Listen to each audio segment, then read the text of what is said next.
Love doesn't exist, literally. Love is a verb. So if I want to know how much love you have, then I want to pay attention to your actions and the way you behave towards me. A Mexican actress, writer, and producer. Best known for her role on Netflix's Altered Carbon. This is a woman who has captured my heart, who has fully loved and accepted me for who I am as a human being. Please welcome Martha House. When you're struggling with something about the person you're with, over and over and over again, it's because underneath that, you wish they would change that. That's the person you're with. And either accept her or don't be with her. Exactly. Why do you think God needs to be at the center of intimacy and relationships for married couples? I did this pilgrimage and I was having a really beautiful conversation with a priest, and he said the number one advice he gives people. How does it feel to have your last name as House? Amazing. Feels good? Yes. Does it feel like powerful and let's go? Yeah, we're united. We're united. Yes, we're a family. We are a family, yes. And Yeah. this whole episode is going to be breaking down how we prepared for marriage. Yes. The process we went through, Yes. all the different steps. It was a lot. It was a lot of different steps. A lot of different steps, but it was, for me, it was like, I wish everyone went through a similar process before getting married. Really before getting engaged and then getting married. Yeah. And the last time we had an episode of you on was when I proposed to you at Summit of Greatness. Yes, it was. That was the last episode. So it was about a year and a half ago. And it was on stage at Summit of Greatness. We had an amazing interview. Yeah. And I had a ring in my pocket the whole I time. didn't know. This is the crazy thing is that it was you told me like, oh, you're going to be on stage with me. I'm going to ask you some questions. And I thought, what about?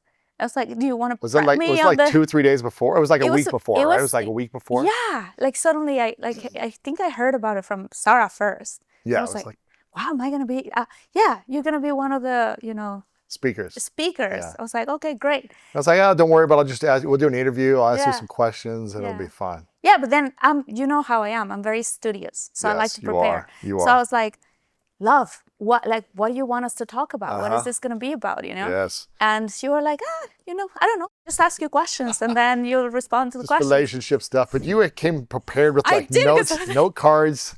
You had like incredible answers. I didn't even know what I was going to ask you, Yeah. but you had the answers prepared. Yeah.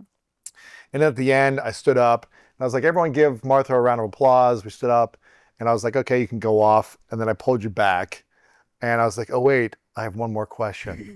One question I've never been able to ask anyone. Yes. And I got on a knee and asked you to marry me. It was like It the was loudest scream amazing. ever. I did have one final question that I want to ask, and I actually have never asked this question to anyone in 10 years of my podcast. I wanted to ask you, I was curious.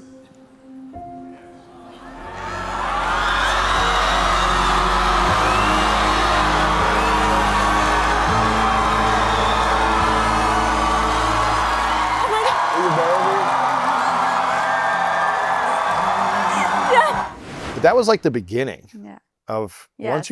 once we got engaged, we didn't get married for another year and 3-4 months. Right? Yes. Today of this filming, not when it goes out, but today that we're filming, we've been married 3 months as of today. Yes. And oh, well, by the way, at the end of this episode, we have 2 big surprises we're going to share with people. We do? We have 2 big surprises. Okay, so this is the way you are. So we're going to have 2 big surprises The at the end. surprises are also for me because you don't tell me No, this is what we're you know what we're talking about. Okay, We have okay. 2 big surprises at the end of this episode, so get ready for that. I know about one. I don't know the second one. Okay, well, we'll see. We'll see. Maybe I'll share both. Okay. But we got married at the church, not even a mile from here. Yes. 3 months ago today. Then we got married in Mexico a week later, had friends, family come. It was amazing. But it was amazing. But it was a year and 3 months of us being engaged, also living together, and going through a process of, okay, what do we really want? What does our true alignment look like? What are our values? We talked about all these things, but now it's like stepping into marriage, what does this look like? Yes. And it was a process. There were things I wanted to do. There were things you wanted to do. Some of it felt like a lot of work. It felt like, oh man, this is like going back to school. We read tons of books together. We went through workbooks. We went through workshops. And I think they were all necessary. We went to therapy together. Like, we did all these things. Yeah. Not because something was wrong or that we feel like we needed to fix something, but more to build a strong foundation. And everything we were talking about for the whole year was like, how do we strengthen and deepen our foundation? Because we know from experience of talking to a lot of successful married couples, we know that life throws adversity and challenges at everyone. Yes. Individuals, couples, married people, whatever. And the goal for us was, how do we set ourselves up for success being married, knowing that there's going to be challenge, adversity, stress that comes our way, individually, as couples, whatever it might be. Yeah. Knowing that we're not going to have some perfect marriage, knowing that it's going to be seasons of high and seasons of challenge to overcome, all these different things. So how do we stay together in strong unity, even when something is really great or there's a challenge facing our way? And that's really what it was. It was like, how do we set this up so that we have a language we can speak and understand, values, agreements. And agreements was like one of the biggest things. But we went through a number of books that we'll talk about in another episode. But one of the things we went through, which was marriage preparation program for engaged couples. Yes. That really set us up for success. It was an amazing experience because it's something that we did through the Catholic Church. And other people that we know who have taken this workshop, they say, you know, you don't need to be a Catholic to take it. This is something that you really, it'd be very good if you can take it.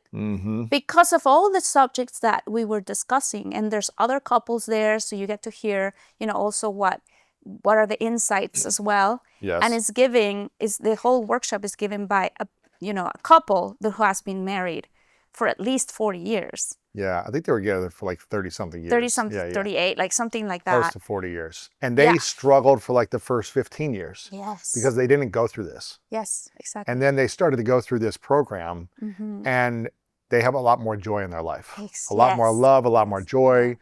The wife, she was really funny. She was like, you know, I thought I was going to get divorced after like 15 years. It was just constant. It was like a constant battle. Yeah. There was like, we were just always in friction, you know, and then we'd have like a good weekend and then 2-3 weeks of stress and fighting and arguments. And she said after 15 years, it was just like, I think I'm done. I can't deal with this anymore. It's too much stress. He doesn't understand me. I don't understand him. We are butting heads. What's the point of being in this stressful, complicated marriage where we don't see eye to eye? We don't speak the same language. We don't have the same values. We don't have the agreements. And she said that a friend of hers was like, why don't you come to church? Come with me. And something spoke to her when she went to church. So what was happening with her is that she explained this to us, but this can happen to a lot of, a lot of us women, that in order to keep safety in the relationship, you can start having a controlling personality, which is what she was. She's trying to control everything about him. Everything. Where are you going? Don't go hang out with your friends. You need to be here. What are you doing with the kids? Stop doing this. Start doing this. She was like... She started to become the mom of the husband, as opposed to the wife, the partner, the lover. And so, And so he was feeling like he couldn't do anything, otherwise she'd be upset. And she wanted to take the lead in the relationship and say, what are we going to do? What job position you're going to take? Where are we going to live? What's going to all of the decisions she wanted to take. But also at the same time, she wanted to feel feminine. But she felt she was having to carry the relationship on her own. So then a friend of hers invited her to go to church. And she went to church and she started going like, I need to let go of control. Yes. I need to let go of control and give it to God, and just it's not up to me, otherwise I'm going to drown. Why do you think so many women try to take control in their relationship, whether they're dating, engaged, or married? Why are so many women in that position of being in control rather than allowing their partner, their man, to lead the vision? I think personally, I think it goes from way back when that woman was a little girl. Whatever it is that as we are growing up, whatever place that makes us feel I'm safe in this place, it's a protective mechanism. That's what I really think it is. That when you feel insecure about certain things, you want to know what your man is doing every single time, at every single moment. Like literally, like what is he doing 24/7? It's not because you're trying to think you're being controlling. It's because you are trying to build safety for you. Because something must have happened to you way back when you were little. Something must have happened maybe perhaps with your mom or with your dad that you never felt that you can rely on that person. So if your dad left, or if your dad was intermittent, sometimes he'd be there, sometimes he wouldn't be there for you, or your mom, you start feeling like, okay, this is the way love is. So when you grow up, you think, okay, if I can have control and I can know what this person is doing 24/7, then I'll be safe. Then I know for sure he loves me. It comes from that. It also happens to men too. It's not necessarily just for a woman, but yeah. But why get into a relationship if you have to always be obsessive about what the partner's doing all day long, or making sure that you're in control of what they're doing so you can feel safe? Why even get in a relationship? Because everybody wants to be loved, and so they have a different version of what love means for them. And I think so, you know, it's good to be with a person that you're sharing your life with. It's just that not all the time we are taught what is the healthy love versus the codependency or the controlling, you know, all of that is part of the codependency. Yeah. Yeah.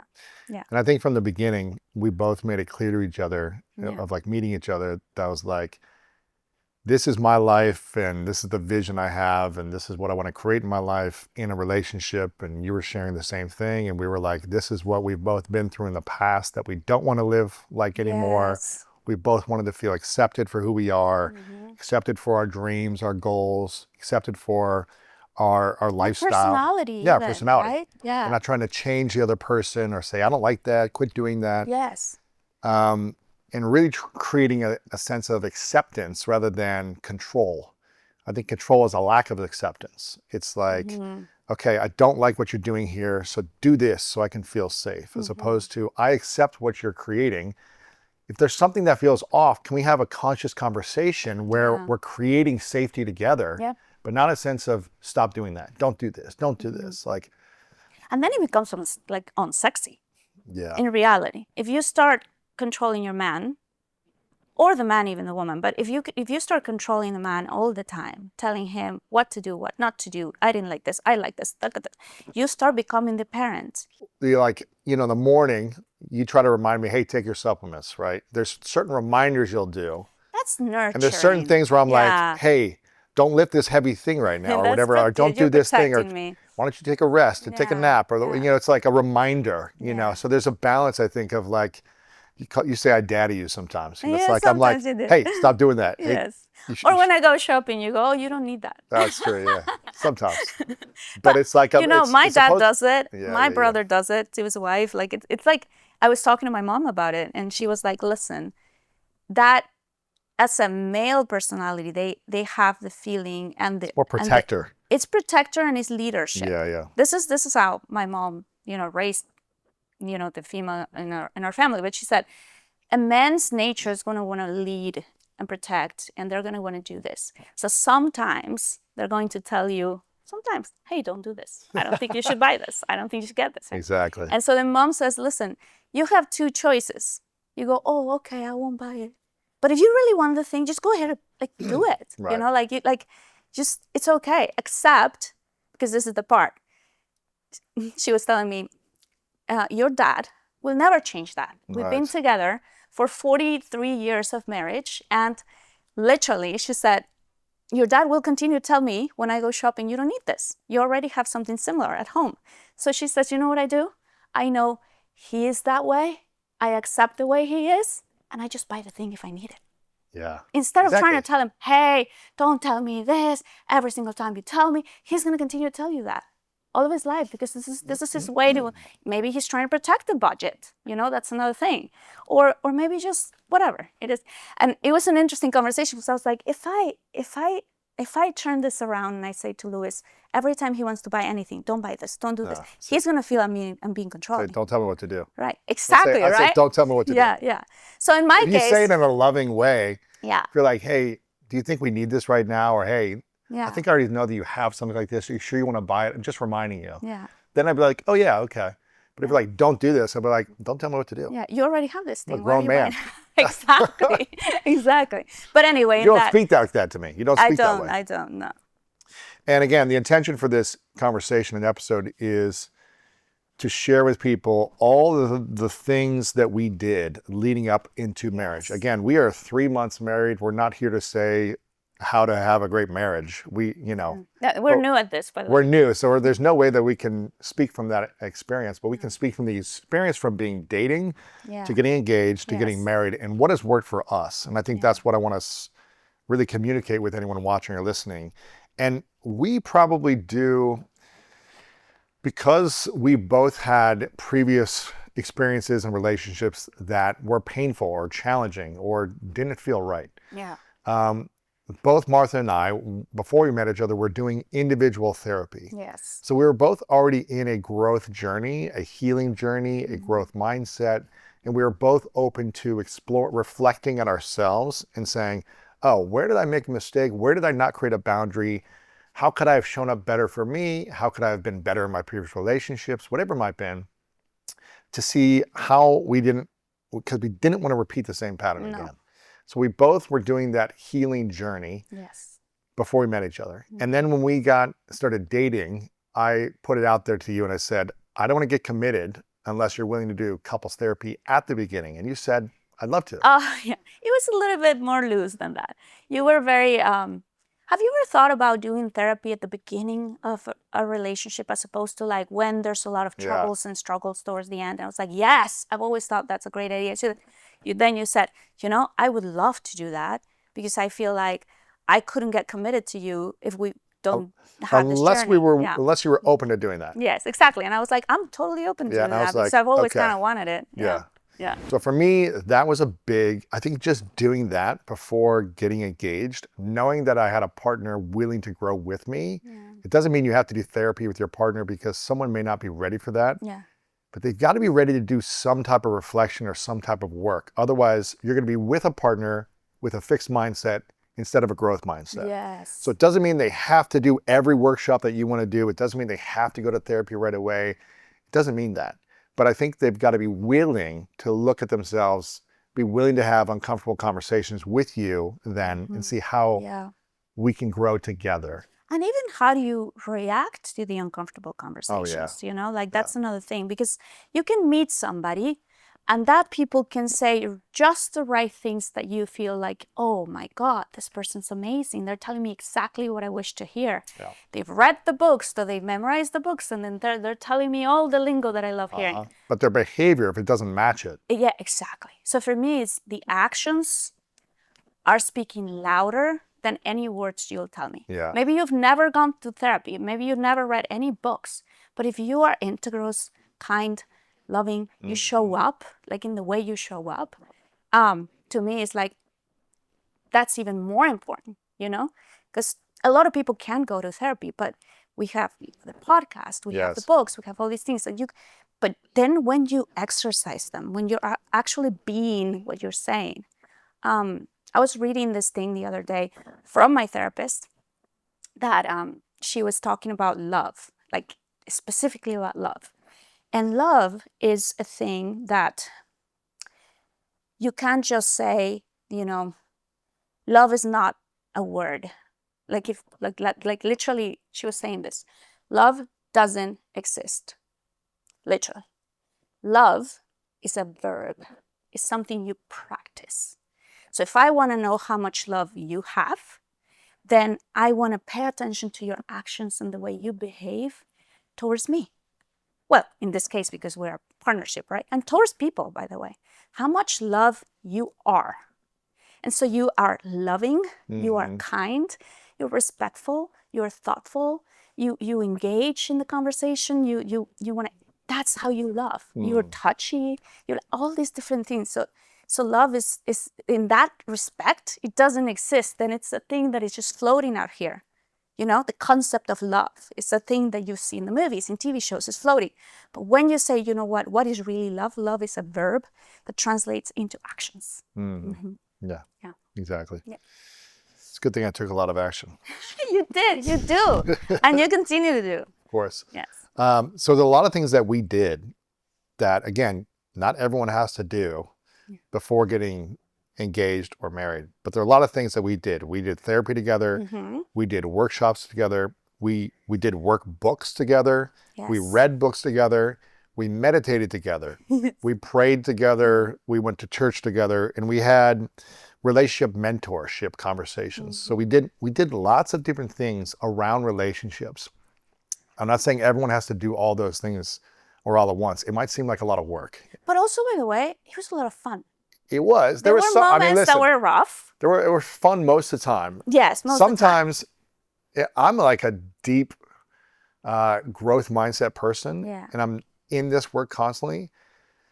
But there were times where I was like, I just need a break from this. I need to let's just go to my brain feels tired. I'm just like, I don't want to talk about this. Let's just go have fun, right? Yes. But I'm glad I did a lot of this work, probably 90% of the time, because it gives me so much peace knowing that I can fully be myself in our relationship, and that I can speak my mind, and you're not going to react or scream at me or respond in some negative way.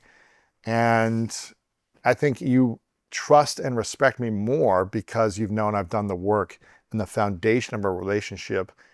And so I feel like you accept me and love me more because of the investment I made in shared growth, in shared conversations, and in doing that work early on. And my whole vision and goal is to create that. We created the foundation for ourselves so that we can just keep enjoying to have fun and live a beautiful, expansive life day after day, year after year. And again, when there's challenge or adversity that comes, you have the tools. We have tools, and we have also a foundation of strength of, hey, we know how to talk about this. Yes. And we don't need to blame each other or make the other person wrong. It's not about the other person not being there. It's about how do we handle the challenge or the adversity that's coming our way? Yes. How do we make it about the challenge, not about us?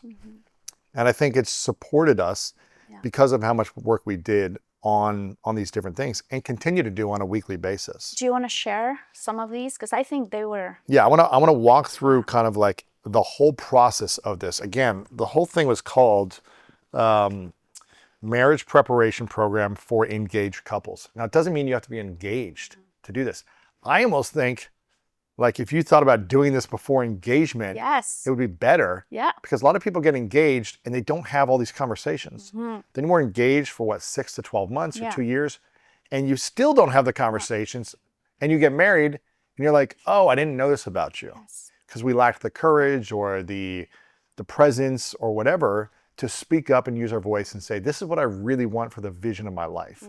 And so again, I almost think this is where we did something else before getting engaged. We read a book called 8 Dates as well, which was really powerful. We read a book called How to Be an Adult in Relationships. That's an amazing book. And we'll kind of, I think in the future, we'll break down a few of these different books that were really powerful for us. But this, and I think maybe that was, if you go through 8 dates, it's kind of like a preview to what you're going to get in this. It's a preview. Yeah, it's like it's getting the water up to here. Yeah, it started This other one was really deep. Deep. This You're is deep. going deep. So I'm just going to walk through some of the things that we talked about, and then we can break down each one of these. But the first part of it, which I thought was really cool, was a candle ceremony, which for a guy, it might seem a little weird. Being like, okay, we're going to do this candle ceremony, but I think women may be more open to that or more used to doing this. Yes. But it's really about, like, we had to have a candle, we lit the candle, and we set an intention for what we wanted to create from this experience, right? It was like, what is our intention? What do we want to build for this weekend workshop when we go through this? How do we want to show up? It was just allowing our hearts and our minds to get in alignment with a vision of connection, communication, honesty, and vulnerability. It's like, how do I make sure I really speak what I feel or all my fears or concerns so that I share things? And my partner's able to share things and we can come together stronger. Yeah. And it was also beautiful because we said, while doing this candle ceremony, we prayed about it, meaning also we were saying, it's not just the two of us in this relationship. We're inviting and bringing God into the relationship. Yes. Because although these conversations are going to be, some of them are going to be a lot of fun, some of them can be hard. So we got to remember that, it's not just the two of us. We have a higher power that's helping us through these conversations. It's interesting because I think I'd interviewed Liz Gilbert, I think before we went through this. Okay. And Elizabeth Gilbert from Eat, Pray, Love. And she had gone through different relationships in her past. She'd been married, divorced, and then she was, in another relationship a couple years ago that was extremely intense, like so intense and very so much chemistry and explosive, but also toxic as well, as she talked about in this episode. Yeah. And the reason why it was so intense in a lot of different ways is her partner, I think, had cancer and ended up dying when they were in a relationship. I remember that, yeah. And it broke her spirit afterwards, right? And she realized that she was in kind of like this addictive loop, this love addiction, this kind of love addiction of chemicals and feelings and we're so connected and you get me and I get you. And when I had her on, she was like, man, I was really in a toxic place for most of my life, living from this space of just chemistry and making it happen. Yeah. And she said one of the things when she went to sex therapy rehab, she said, something I realized is that I never had God in my relationships. Yeah. How many relationships do you feel like you've been in the past, intimate relationships, whether it be dating or sexual or? Oh, 40. 40, okay. And how many, 45 maybe? How many of the relationships you've been in had God at the core, the center? None. In the future, do you feel like God will be in the relationship in some way? If God's not in the relationship, it's not a relationship. Wow. And I heard a prayer recently in one of the 12-step rooms, and this is about every relationship, not just sexual and intimate, but somebody said, "Dear God, please only bring me relationships where you can be first and I can be me." Oh man, that's good. God is going to have your back no matter what. And their back. Why do you think God needs to be at the center of intimacy and relationships for married couples? When I went to, I did this pilgrimage to Medjugorje, and I was having a really beautiful conversation with a priest. It's such a wonderful experience because you get to go through all of this and just basically the experience of confession is you bring everything that is waiting on you, everything that is happening, everything. It was a beautiful, beautiful conversation. After that, we were just going for a walk.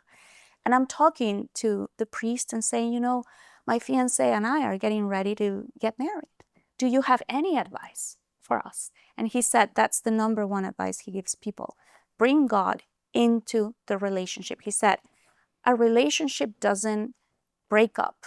A marriage doesn't break up due to the lack of sex or due to the lack of communication or it's they break up due to the lack of God. And the reason why, he said, is because when you love God, you love your partner. And when you love your partner, you love God.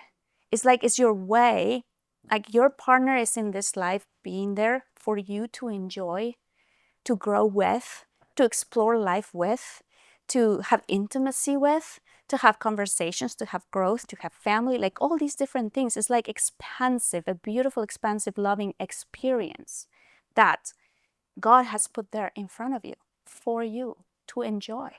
So you can't say, I love God, but I hate my husband. Well, then you're not loving God. You see? You can't say these type of things. You can't, if you look at your husband in the eyes, even if he's at that moment, you're like, oh my God, he's annoying me. What is this thing? He's just living his life. He's being whatever he's being at that moment because you never know. Maybe it has nothing to do about you. Maybe he's frustrated with something with work. Maybe he's, being a little bit impatient. Maybe he's whatever. He's living a life experience of the moment, and you're sharing this life with this person. And God is there with you to give you the moment to say, I love him. He's just having a hard time right now. Or he's just being the way he is usually in these situations, and that's okay. I love him. I accept him just as much as love loves me and accepts me. It's God imitating the love of God into the relationship. Like this is the way I took it in, and this is the way I feel with you. I see you. I'm like, what a gift. What a gift to have in my life this man, and you are fantastic. 98% of the time. There's the 2% of the time that I go, but I giggle inside. You know what I mean? So when I'm in breakdown, or I'm doing something that's frustrating you, or I'm impatient, or whatever it is, or I'm like stressed out, or I'm not being, present, or something like that, what do you think about, or how do you handle it internally, as opposed to being like, you're not being present, look at me, pay attention, or why are you so impatient right now? Like, why can't you just be patient? You don't react in these, quick reaction ways to like strike me down if I'm not perfect 100% of the time. No, I don't. And so what do you think about when I'm in a breakdown moment, or like if you're in a breakdown, it happens so rarely, or if you just feel like, he's just not paying attention, or he's being impatient, or he's distracted, or whatever, I just think in my mind, I just don't make it about me. Why would it be about me? Well, unless it really is about me, you probably will tell me. But in my mind, I think there must be something going on with him right now that is making him frustrated at this moment. Or if you're frustrated because we're having a frustrating situation between the two of us, I know, for example, and it has happened very rarely, but if you want to leave the room at the moment, I know you're not leaving the room because you're trying to avoid the conversation that we're having. Right. I know you, because I know you, that you are measuring yourself. And if you are starting to feel like you're going to get upset, you'd rather leave rather than me poking the bear and then suddenly, Don't poke the bear. Exactly. But this is why it's important to do these exercises, because you get to know your man. You get to know the woman you're with. And that's part of acceptance. Like if I, like I said, it's very rarely, but when I've seen you doing like that, I just go, it's okay. He needs his time off, and that's fine. And then, sometimes, how they say people, they tell you, don't go to bed upset, right? You can try, but if you're still a little bit upset, it's okay. Like, the world's not gonna end tomorrow morning. Like, okay, whenever you have time, we'll discuss what happened with a sense of humor. I've heard that for sure. I mean, so many people have said that. Yeah. I don't know, because then you have to force yourself to stay awake when you're exhausted to try to find resolution. And you might be up till 6 a.m. Yeah, no, and then no. And then the next day is gone. You're not even thinking at that moment. You can't think. No, you're not. You can't think straight. So it's like, I hear that and I get that. And I think it's a good thing to try if you can resolve something before 6 a.m. Or you can do this other strategy, which is like not even black or white. Let's pause it. Let's hit pause. That doesn't mean I'm not going to say, I love you. Good night. Exactly. I'm here with you. This is our life. Pause it. Let's talk about it later. It's okay. We'll talk about it tomorrow. I think that's good. Or even some other day, I think that's good. But for me, it's just the first thing I do. I don't take it personally. Yeah. I think you're going through also other things in life, because I know. And then you gotta have a little bit of a sense of humor. Yeah, exactly. Like literally. Yeah. Like there's little things that you do sometimes that inside of me, I'm giggling, not in a bad way, but I'm giggling because I go, I know him. Like, things like that. Okay, so that the candle ceremony was the first part, which is kind of setting the intention. We're going to create a space of openness, of love, of communication. And the second part was the sacrament of matrimony. I don't even remember this part, but do you remember what this is? It's just basically they explain to us what it really is. That it is what marriage is. Marriage is. And what is it? What do they explain? Sacrament. What does that mean? It means like what we were just talking about. That it's a beautiful gift that God is giving you, and you are choosing to have. Right. It's not just like, you are choosing to go into this journey together, in which there's going to be up and downs. There's going to be situations. There's going to have, there's going to be paths in which maybe you're going to exercise forgiveness. Maybe, God forbids, but like something happens to one of your children. Yeah. Like there's so many things that are gonna come, and you just gotta remember you're coming together at this. You're not alone in this. You have Yes. your wife. You're not alone in this. You have your husband, and you both have God. So that was that one. The next thing we did, Ooh. which I think is probably something a lot of people struggle with because they powerful, this one. don't have these conversations, Yes. is your family of origin. And here's an example. When people get married, well, this is an example, I guess, for both of us. This happened for both of us. When people get married, your parent-in-law or sibling-in-law on both sides will say, welcome to the family. Yes. This happened to the both of us. Welcome to the family. And it's all good intentions, Yeah. right? It's not mean a bad thing. No. But essentially, I didn't join your family. You didn't join my family. We created a new family, and we both have extended family. Yes. And most people don't think that way. And again, it's not a bad way to think about it, because I think it's, we're all one big happy family. But then things get really messy at different times. Yeah. Because you have certain traditions from your origin of family. I have different traditions or lack of traditions, whatever it might be. And parent-in-laws and different extended family want you to come at certain times. And it's like, well, this is what I've always done. We always did this tradition, or my parents always did this, so we have to go here, or we have to do this. But when we create a new marriage, you create a new family. Yes. And we are no longer in our other family. Yes. It doesn't mean they aren't our extended family and we didn't grow up in that family, but we have created a new family. And therefore we had to, it was really cool because we had a graph that we put ourselves like individually, our parents, how many siblings they had, how many like cousins and aunts and uncles they had, and how many siblings we have, right? It was like, what is your origin family? And draw it out with like little stick figures and heads. And the couple that was doing the workshop with us, the husband, he had like a very small family, he had the opposite. He had a massive family. Yeah, it was he like, filled out his entire page, kind of like me. so all people, His this whole parents, page. he said, And the woman was just like 4 people. It was like, and then that's these it. people died, and it was just us and my sister, and that was it. So then she explained to us that she struggled for a chunk of the relationship at the beginning. She wanted more privacy, and she wanted like... And he wanted to ask the opinion of every single one of the members of his family before they can make a decision together. Exactly. Because this also happens frequently, and I want to say, I'm going to speak as a Latina because this is what I know of, but I assume it also happens in other different cultures. But when you are so close to your family of origin, you are like glue. You do everything together. Every family vacation, every Christmas, every everything. birthday party. And you are used to being the daughter or the son. So what happens is this. There comes the next family vacation, and usually the parents decide, where are we going to go? We're going to go here. And then you go, you follow. At least if you were raised the way I was raised, you follow whatever Follow your the parents. parents. Yes, exactly.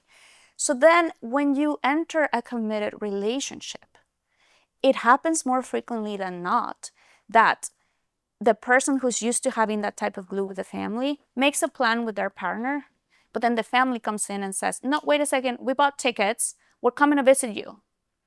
And this happened to me, I told you about it. And you're like, how do I tell my mom or my dad they can't come visit me because I made these plans already with my partner? It didn't happen. It didn't happen with me. With you, no. In the past, it's something I learned. And if you continue to think that your family of origin is your family, then who's your husband? Right. Then who's your wife? Is he just a roommate? Like a partner? Like what is that person? So it's like shifting literally all of that and saying, no, you are my family from now on. Like we are making our decisions together as a family, and we don't have to ask and consult the other extended family for these decisions. If it's okay. Why? Like why? And what they want to do. And then the step of setting boundaries with the extended family. How hard is that? Or how hard was that for you to create boundaries? Or is that for like Latin culture or Latin communities to create boundaries with parents or extended family when they get married? It could be hard because, it wasn't for me because you know my family and I did that work before I met you. But it can be hard because you don't want to offend your mom. You Yeah. don't want to offend your dad. And then boy, if they're Latinos, they do get offended. You know, like, oh, I can't believe you have to ask your fiancé if you can come to the trip because you guys had other plans. What do you mean? So it's like this thing. It doesn't come from a bad place. Yeah. I want to say. Who is the guy online that we like watching his content? Is it Mark Driscoll? Is that Oh, his he name? speaks a lot Where about he says, this. listen, you know, and he's like a father and he's got kids and I think he's got grandkids or whatever. And so his kids have their own family. And he's like, I understand this as a father. It's hard to, Yeah. you know, once your daughter or your son goes and creates their own family, you're no longer in their family. Obviously, it's your child, it's your daughter, it's your son, and you're going to treat them like that. But you also have to respect that they are now in a new family. Yeah. And they have a husband or a wife, and they're creating their kids, and they're creating their routines and their rituals. He said something like, listen, you're going to make your own Christmas and Thanksgiving and holiday plans. We're going to try to entice you and say, we're going to have a lot of cool gifts and free food. And we're going to, you know, offer you things to come to our home as well if you want to. But if you want to do your own thing, we have to respect that as the parents. Yes. And that's just the natural progression of life and seasons of life. Mm-hmm. And then when your kids go off and get married, they're no longer your family. They're your extended family, Yes. which is the weirdest thing to think of. It's not something I thought of before this process. Do you know, I think it'd be worth to bring up do you want to bring the church wedding and what happened? Because I think for me, that was a really big test. Oh man, yeah, this is intense. But I think it's a beautiful test of this conversation that we're having. Yeah. Yeah, I mean, it's a good example. But we don't. I mean, I might look like a jerk, but I'll share it anyways. No, I don't think so. Well, I'll share it. It's okay. It don't matter. Well, So what happened is Martha and I were planning. I mean, it was a whole process of like figuring out where we're going to get married, the planning process, like all that was a thing in itself, planning a wedding. But Martha really wanted to get married in the church first. And I was like, cool, happy to do it. yeah. And then we were going to get married like a week or two later. But we never figured out the date when we were going to get married. And I want to interject for a second. You were so amazing when we talked to the priest about this, because you know how important it is for us also, and for me, we have this relationship also with God, right? Yes. So it was really important. And so The priest did not have any availability or dates to do a formal wedding the way the church does it. We had a wedding date in Mexico. Yeah. But you wanted to get married beforehand. And he was like, I don't have any open dates. And Louis helped me, and he went, if we don't get married like this, she won't feel like we're getting married. It will feel for her like we're not married still. We're not married. If we're just still. married in Mexico, that's not by the church, but just a ceremony with friends and Yeah. family. I was telling the priest, I was like, she's not going to feel married. Isn't that right? And you were like, yes. You were like tearing up. Yeah.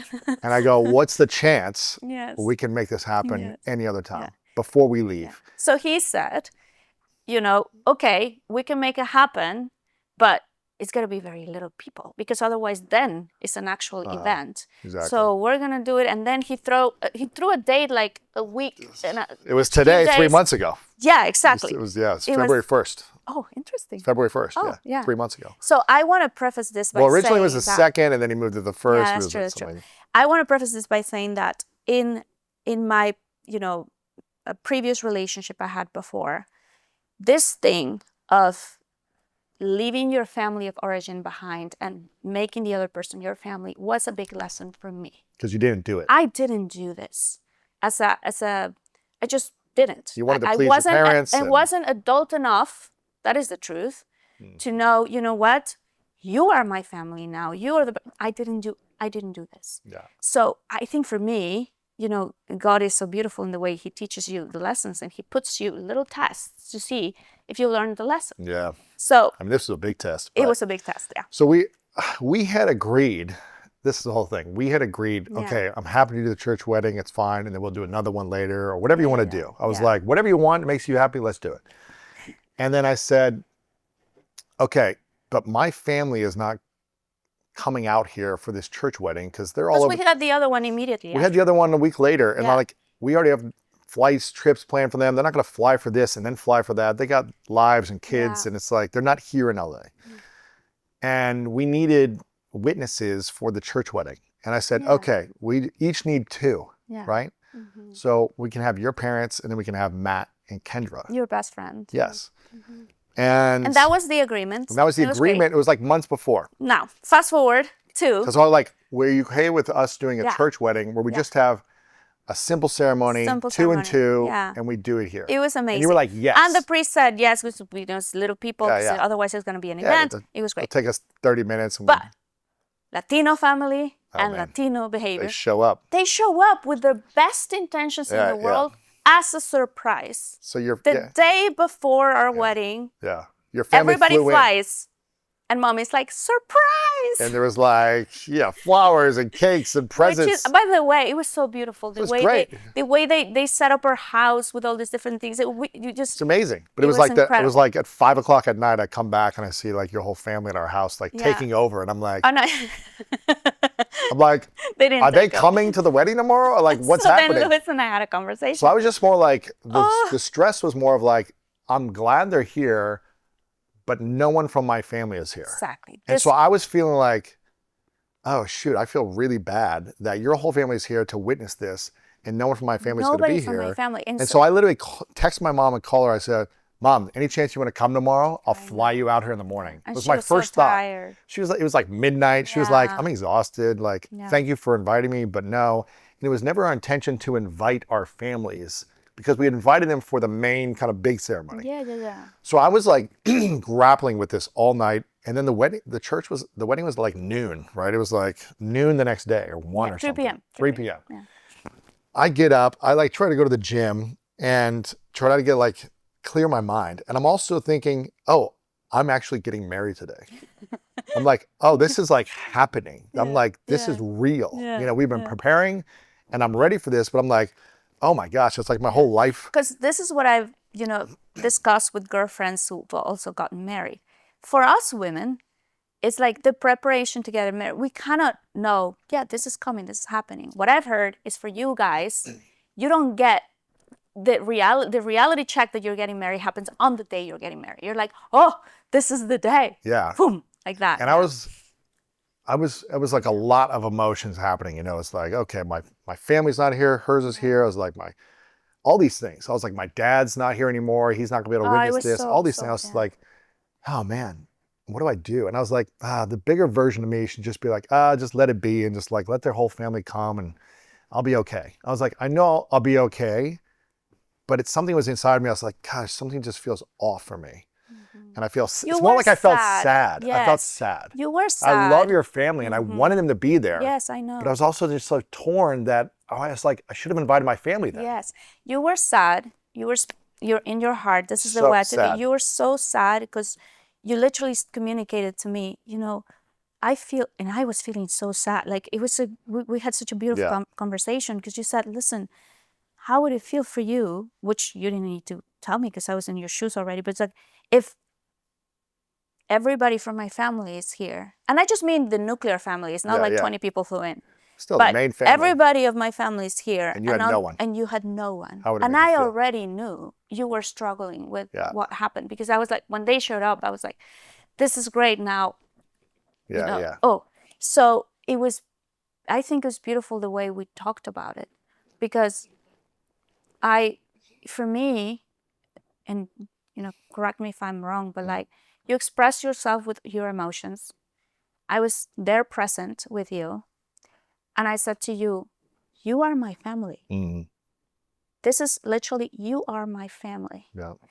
The sacrament of matrimony only needs 3 people. You, me, obviously God, represented by the priest. Yeah. That's it. Like we don't need it's the opposite. Yeah. It's us creating this covenant, this agreement, this what we want in our life. So we will do whatever makes your heart feel happy. But because you're such a generous man, I was like, I want your family to be there. It's not, exactly. don't want So them to you be were there. conflicted. Yeah. So I thought, how do I help Yeah. us? And by the in way, this moment? we got married at 3 p.m. Yeah. This is 2 p.m. Yeah. that I'm literally, I Yeah. come back from a hike. I'm trying to like, But I saw you. I saw your eyes, and I came into the room and I'm said, like are you sweaty, okay? like Yeah. short Yeah. t-shirt. I'm laying on the bed up at 2 p.m. I'm like, what do we do? Yeah. And And you were literally like, we don't have to get married today. We can just I literally said, do it because I next was week. so chill in that. I was like, I was like the crazy bride. You were like, whatever you want, whatever you need. No.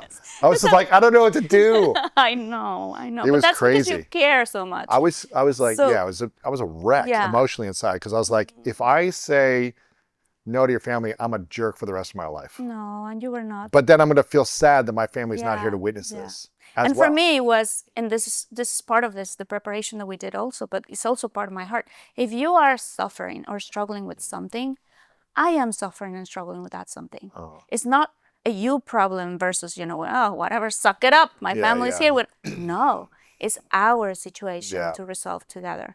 So then I was like, I understand what's happening for him. I understand how he feels. I feel it that way.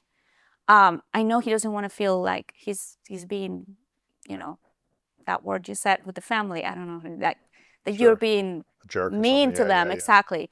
And at the same time, all the conflictive emotions. So I said, love, we have several options. Yeah. We can get married in Mexico the same way. And you were like, but I don't know that priest. That's not the priest that prepared us. I was like, that's With like true, a that's different true. priest we can find. Exactly. Yeah. And I was like, okay, listen, I think the best option is this. You and I had an agreement together. Yeah. But you let me know how this sounds for you, I said. We had an agreement that we made together. We stick to the agreement. My family is very cool, meaning the extended family. I know for a fact that they're going to be happy if they Yeah. just wait at home to celebrate. Yeah. Because the marriage is not happening between my family, you and me, and your family. No. The marriage is happening between the two of us who are creating a family right now. So I am your wife, although I haven't signed the thing. I'm your wife. Right. So I got your back. Yeah. Don't worry about it. Take a shower. I'll talk to my family. Yeah. It's all going to be okay. Yeah. This was 2 Yeah. p.m. and we were getting married at 3. Yeah. And I was like, Yeah. are you sure? I was like, yes. And you're like, are you sure they're not going to be offended? Because that was the I thing was inside worried. of your heart. Well, I just that felt like, they flew in for this and it was a Yeah. whole thing and they were like surprising us. And I was like, it's so nice of them to do this. But we had talked for months that like, we're just keeping it this. Otherwise, I would have told my parents or my mom and my family to fly in as well and try to figure out Yeah, something. absolutely. So it just was trying to make it like work for both of us. And this was a great moment where you stepped up and said, I'm going to take care of my family and communicate to them. We're going to do it how we originally did it. They came at the very end, so they were able to come take photos Yeah, with it was us at the fantastic. church. We still celebrated with Yeah, we them. celebrated. They were outside. Mom and Dad were there, which was the original And this was agreement. probably the most sacred moment of my life because there was no one in the church except for the priest, your parents, Matt and Kendra, and their 2 like innocent kids Yeah. on the altar with the priest, just having this intimate conversation. If we have photos, we'll put them up on the video to show some of these. And it was like you could hear God. Yeah. It was so We quiet. felt it, right? It was like, You could hear and feel this like presence that was so raw and vulnerable and powerful. And it was just like, wow. remember and if what there the were priest said? the priest said in 30 years of doing of weddings, thousands of weddings, he's like, I've never experienced a wedding like this. Yeah. And so he invited the 4 people that we had to come up and be all together in a circle. Yeah. And just, It was like this. it was the just like a wedding little thing. Yeah. spiritual hug Yes. circle. I don't know. It was Yes. crazy. And it was so powerful. And I was like, gosh, this is exactly the way it needed to be. Yeah. If there was more people, it would have been more like performative. It'd been like, okay, we'll look back at our family and our friends and not, it'd have been more of like a performance. It's not bad. It's just, this was like the center of what was happening. It was building a foundation of us. And then a week later, we did the whole celebration with friends and everybody. family. And it was like mariachi and bands and freaking Yes. donkeys. And it was like the whole thing in Mexico, Yeah, which was the like bird, this. the monkey, the thing. It was incredible. Yeah. Dancers. It was like the food. It was like a Mexican fiesta. It was Yes. incredible. But I think it wouldn't have been as fun had we not done the church wedding a week before. Yeah. Because I felt relaxed. During the celebration with friends and family, I was like, we're having fun. Maybe it's a little bit of like right before getting married, it was like a little nerves, but it was like I was playing pickleball in the morning. You were. I was like, yeah, we're having You were fun. also, you stayed in the suite as I was getting ready. I know. So I was in the pool, and just all the hanging team out. were like, is he ever going to leave? I know. Because we can't pull out the dress and all the thing. It's so funny. But it was it was like a celebration. It was fun. It didn't feel stressful at all.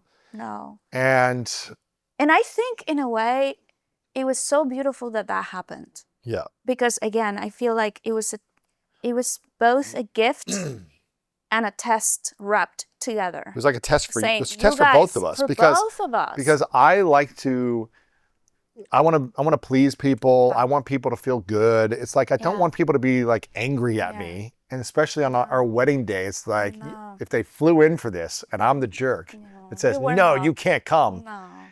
I didn't want that, but you were like, you know what? You're right. We should make this about us. It is about us. And stick to our agreements. And I was like, well, I need to be more flexible, and it's not really that big a deal.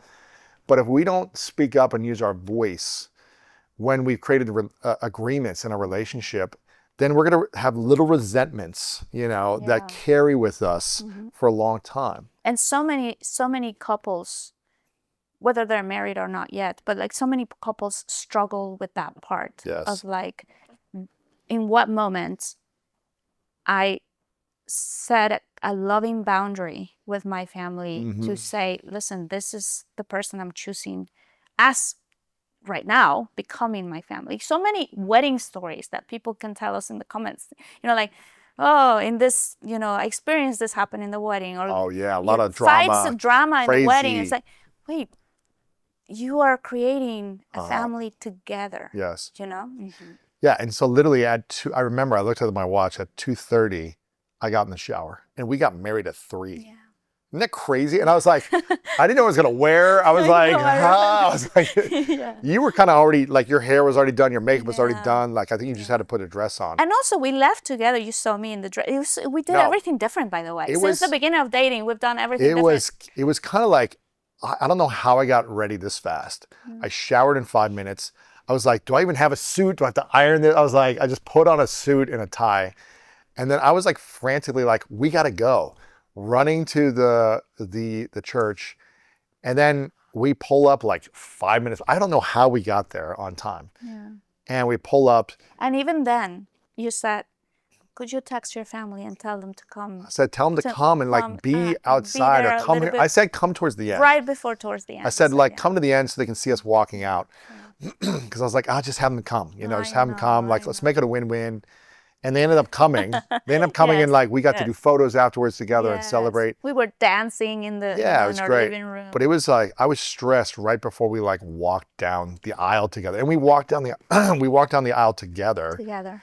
To the thing. And again, there was no one in there. Yeah. There was no one. It was just like.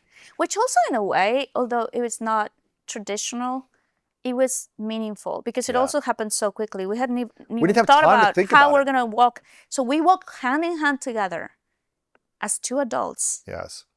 Towards, like, in the aisle. And your parents were there, and Matt and Kendra were there, and the priest in the middle. And the priest and the cross in the middle. Like, we were walking on our own choice. Oh, man, I was like, together, I was like bawling. Yeah, making this beautiful decision. It was beautiful. Yeah.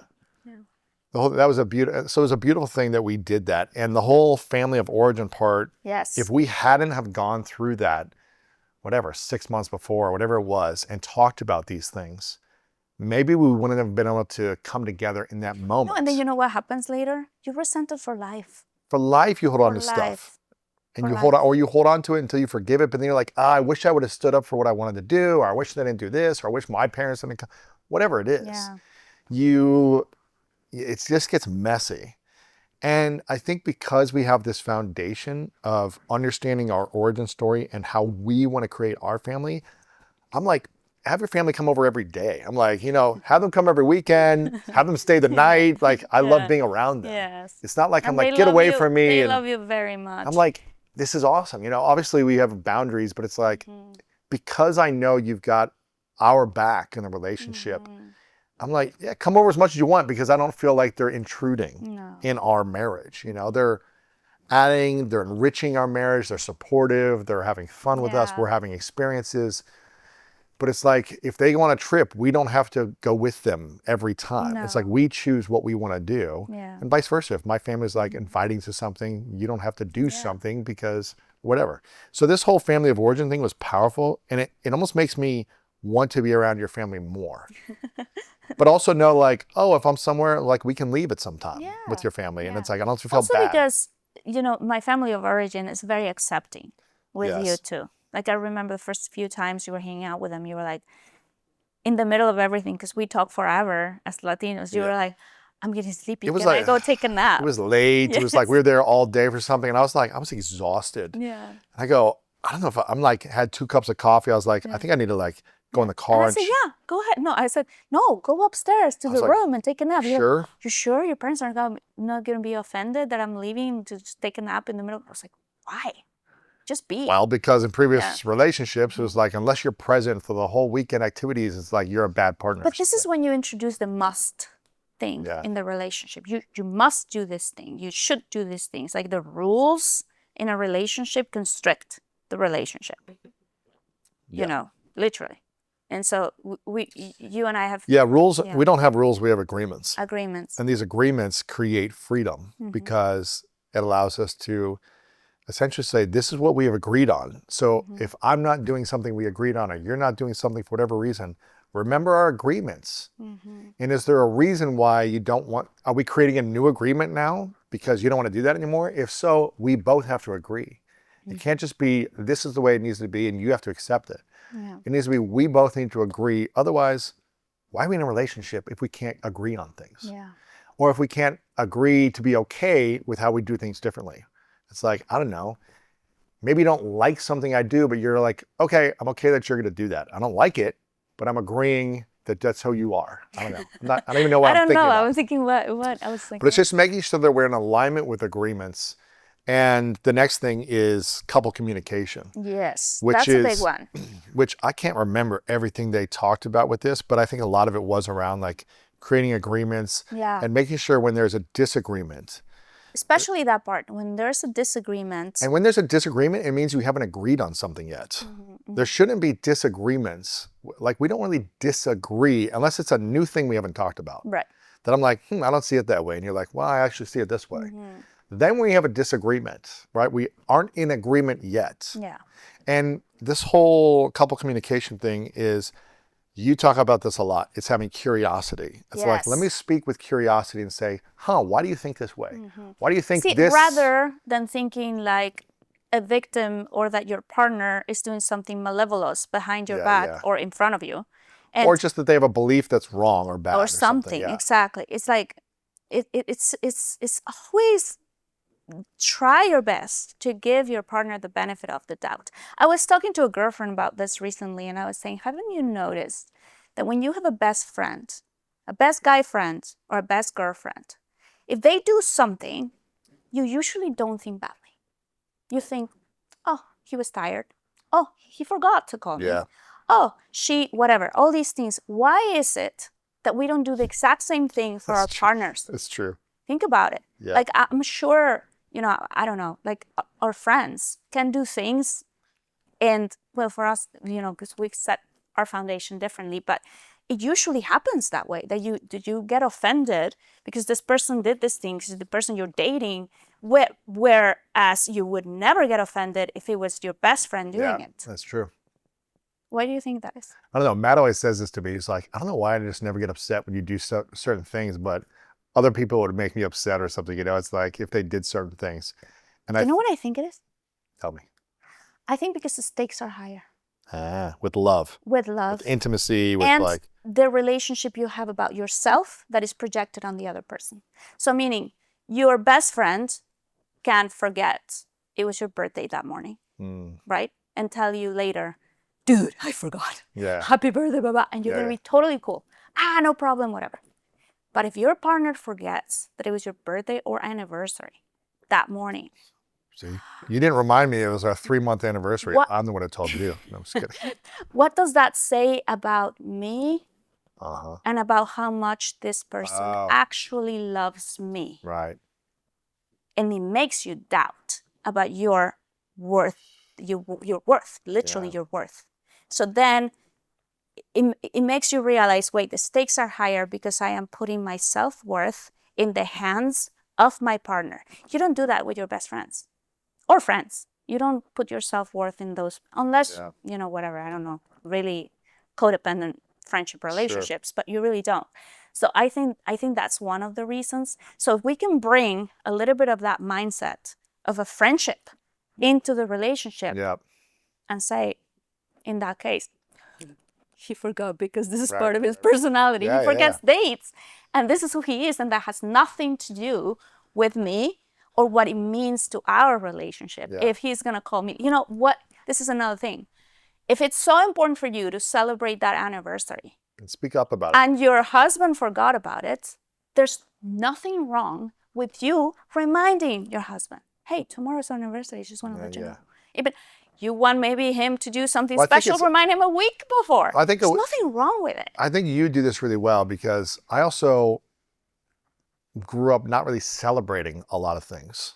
Like I didn't throw parties for my birthday. It wasn't like, it's just not how I was raised or trained to like, let's celebrate every moment in our life, every anniversary, and as Mexicans, you go, as Mexicans, everything's a celebration. Yes. And so it's also learning to accept, and I think you do this well. You say, listen, you had a big guest on this week. You completed your book, whatever it is.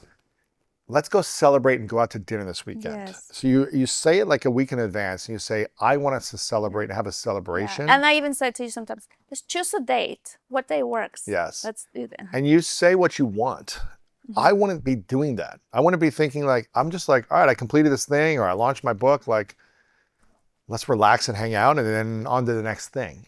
And so if you want something, you have to communicate it. Yeah. And you have to understand what is your couple communication. Yes. And we do things differently from our past.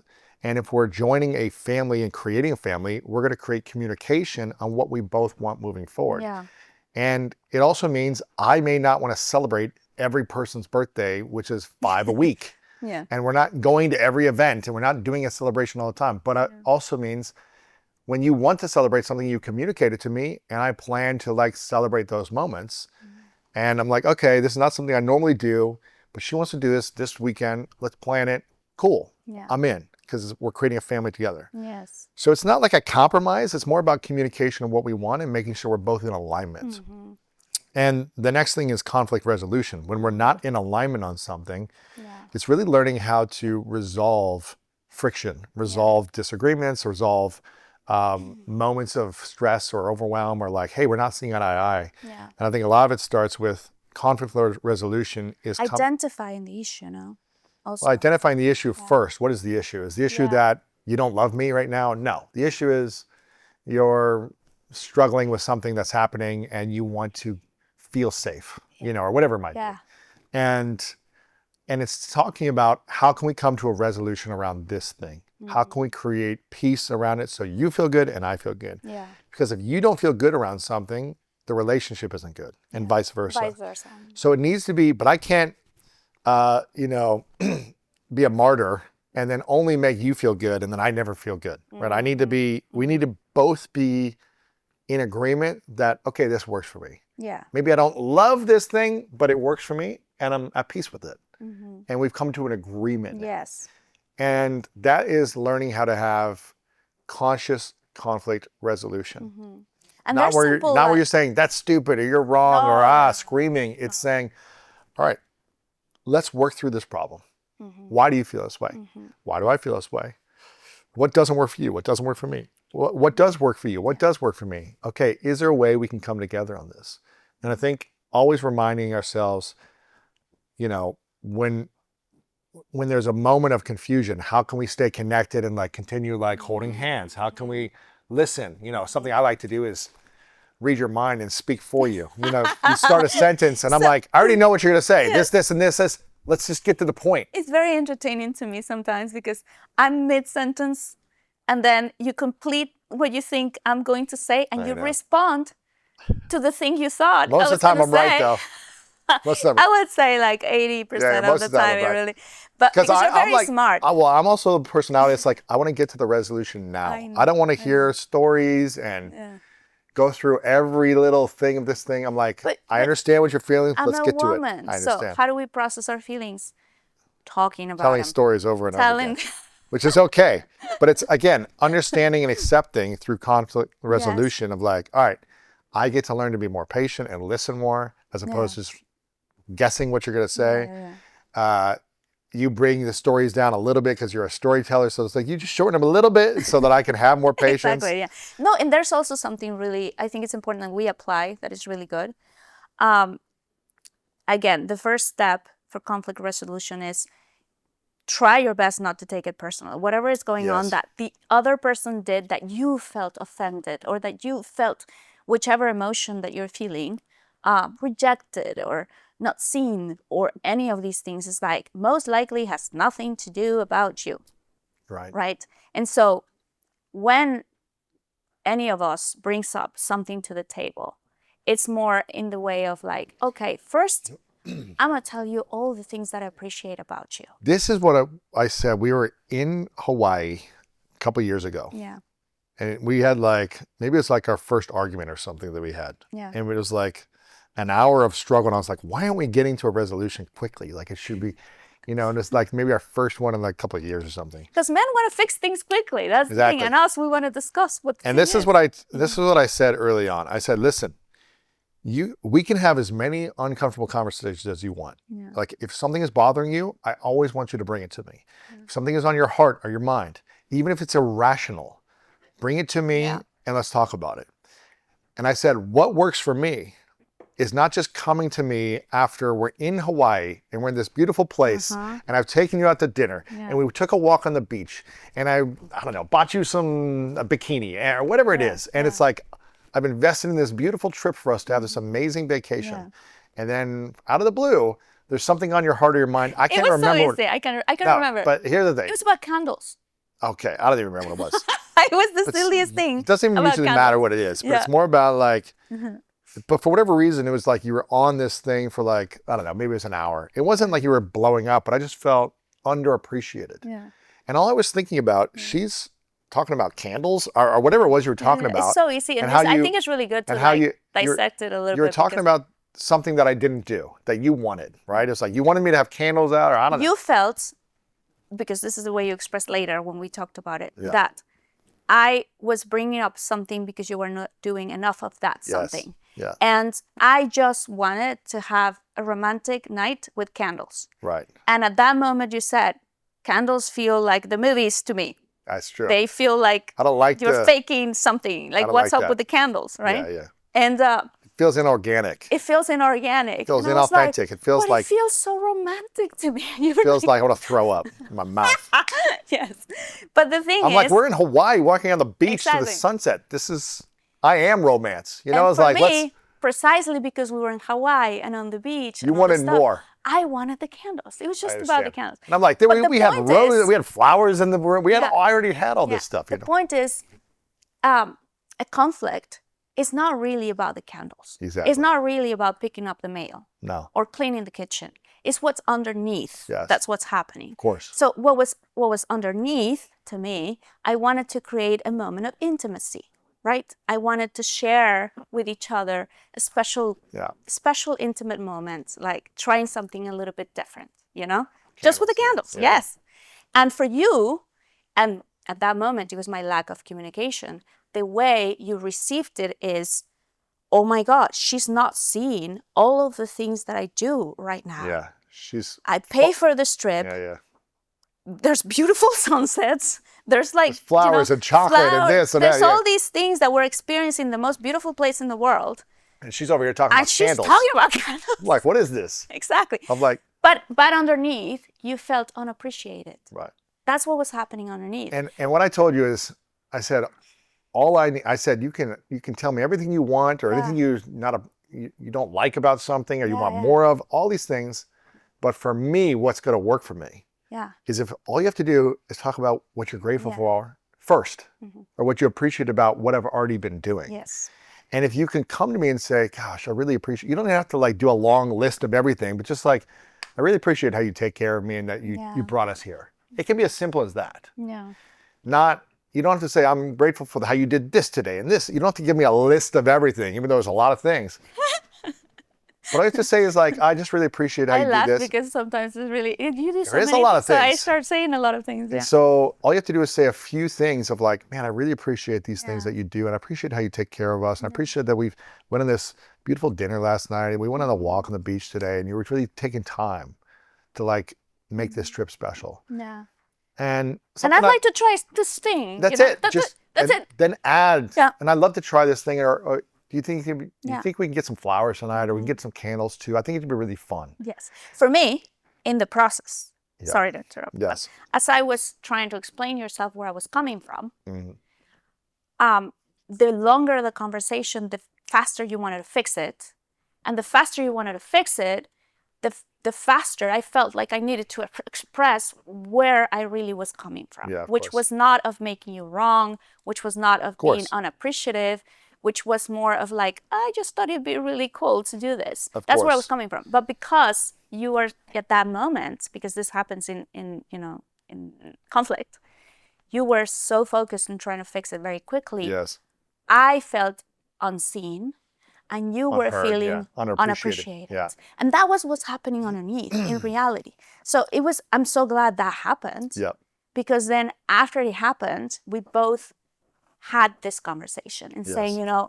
love, I understand now where you're coming from, but for me, it just sinks in differently and kindly if you tell me in this specific way. And I was like, okay. And then when I tell you in that specific way, which I understand, because like otherwise it sounds to you like I'm not appreciating everything that you do already.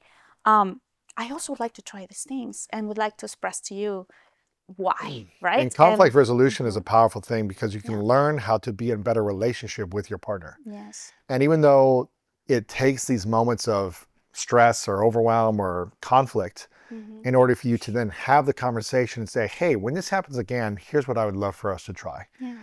And that's why I say to you, you can have as many uncomfortable conversations as you want with me. You can bring stuff up you don't like. You can say you disagree, whatever it is, and we can have that conversation.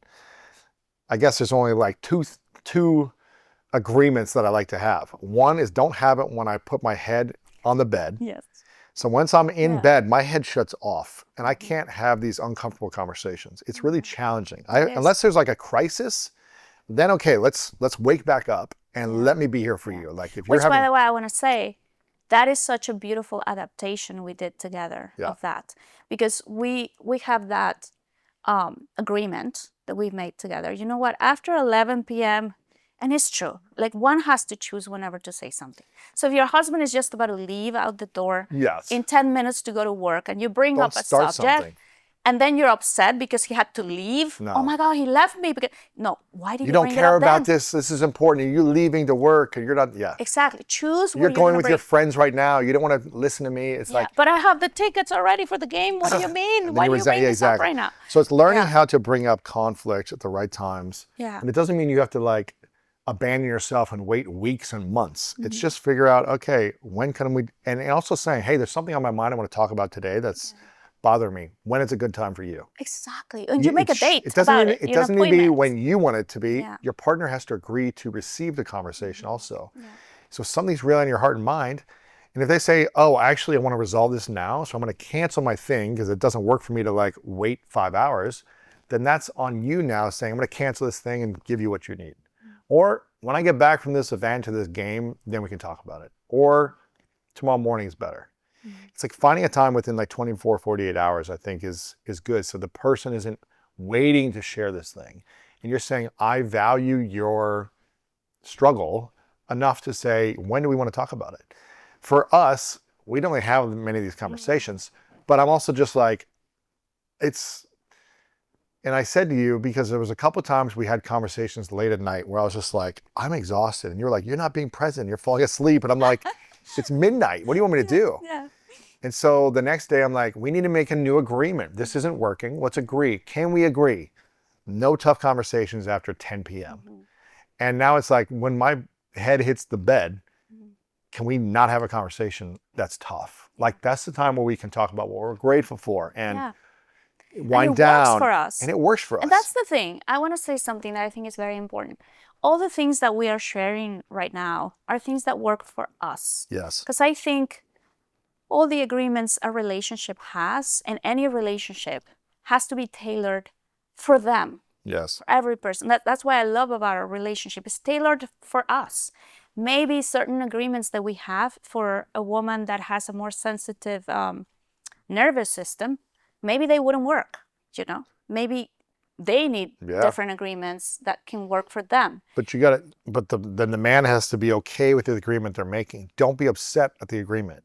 Like, don't make the agreement if you're not in alignment with it. Right. And then the other thing is that these agreements are also negotiable, which is why I was grateful that you say, except there's a crisis. Because we had a situation that there was a crisis. Yeah, then okay. And I woke up in the middle of the night and you were like, no, we have this agreement at that moment. And I was like, but my grandpa just died. And if there's a safe word, if there's something like, this is a crisis, I need you to wake up, then you know you're not crying wolf. Yes. Like once a week, there's like, it's like, no, this is actually something happening. And I'm like, okay, I'm awake. And it's like adrenaline mode. What do you need? I'm here. I have a question for you. What would you say, let's say there's a man and his wife or partner, fiance, has breakdowns almost every single day. And they want the man to be available every single moment. What would you? Be careful who you marry. Okay. I mean, choose wisely who you marry, or accept this who they are.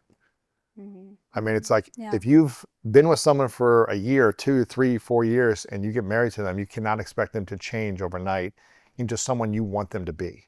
You have to accept who you're marrying, meaning have these conversations beforehand, understand who they are. Hopefully you get to know 90 to 95% of the person's personality within a 2 to 3 year window. Yeah. There's probably stuff I'll never fully know about you. There's always going to be things I'm going to learn about you, but 95% of you I understand because I've witnessed so much of your time and experiences together. Yeah. And before getting engaged, before getting married, I said, okay, I'm choosing to accept this about you. It doesn't mean I love everything about you, like little nuances that maybe like annoy me or something, but it doesn't bother me necessarily because I've chosen to accept it and this is who you are. And I could also say, I'm sure there's things that I do that you're like, okay, that maybe it kind of annoys you, but you've chosen to accept me so it doesn't bother you. Right. It's not like, stop doing that, I don't like that. Well, this is the person you married and this is the person you chose to accept. If you didn't like who I was, you shouldn't have gotten married to me. Now, also on top of that, we know that we're in a growth mindset relationship. So we're both in agreement that we're going to strive to continue to improve individually and together.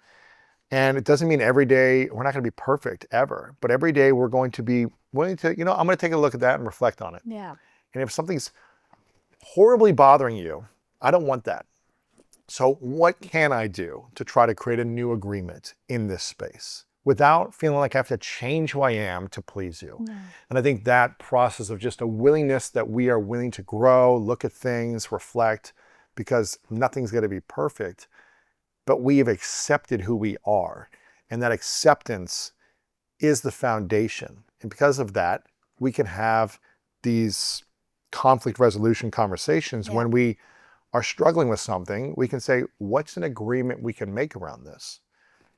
And we're going to continue to make agreements for the future. There's going to be new things that we're going to have to agree on that come up in our life. It's not like, oh, we have these 5 agreements and we're good. No. It's going to evolve. And some agreements may shift and change. Like it's going to keep evolving. Yeah. And I think that has been the thing, because we accept each other.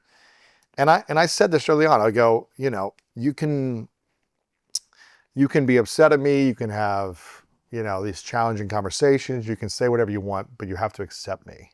You have to accept who I am, because I'm not changing to please you. Yeah. I need to make sure that I'm happy with me and you are happy with me. And if you're not happy with me, or if I'm not happy with you, then that's a me thing or a you thing. You don't need to change.